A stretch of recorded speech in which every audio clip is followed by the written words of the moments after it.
میں نے 23 دن کام کیا، تنخواہ لی، ٹیکس دیا، سیل فون خریدا، ٹیکس دیا، ریچارج کیا، ٹیکس دیا، ڈیٹا کنیکشن لیا، تب ٹیکس دیا، بجلی لی، پھر ٹیکس دیا،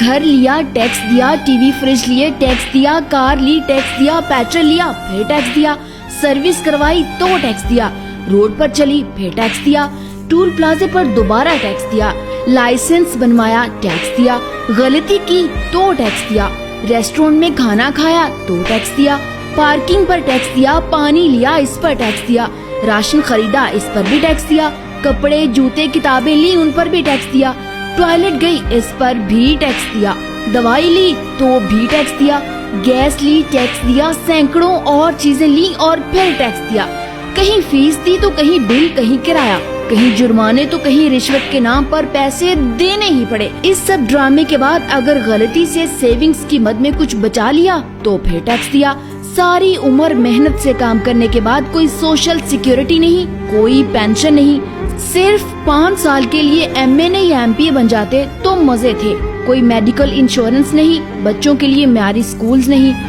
پبلک ٹرانسپورٹ نہیں، سڑکیں خراب، اسٹریٹ لائٹس خراب، ہوا خراب، پانی خراب، پھل اور سبزیاں زہریلی، ہسپتال مہنگے، بلکہ ہر سال مہنگائی میں اضافہ، بے تحاشا خرچے، اس کے بعد ہر جگہ لمبی لائنیں، آخر سارا پیسہ کہاں گیا؟ کرپشن میں، الیکشن میں، امیروں کو حاصل مراد میں، امیروں کے فرضی دیوالیہ ہو کر قرضے معاف کروانے میں، سوئس بینکس میں، لیڈرز کے بنگلے اور کارز میں، عوام کو سبز باغ دکھانے میں اور پاناما کے ہنگامے میں۔ اب کس کو چور کہیں؟ آخر کب تک اس ملک کے مظلوم عوام جانوروں سے بھی بدتر زندگی گزارتے رہیں گے؟ میں جتنا وطن عزیز اور اس کی غریب عوام کے استحصال کے متعلق سوچتی ہوں تو خون کے آنسو روتی ہوں، مگر اب وقت آ چکا کہ کسی شخص واحد کی اندھی محبت اور تقلید کے بجائے اس پیارے ملک اور اس کی غریب عوام کے بارے میں سوچا جائے۔ پلیز اس ویڈیو کو شیئر کر کے ملک کے ایک ایک فرد تک پہنچائیں اور اس مشن میں اپنا حصہ ڈالیں۔ شکریہ۔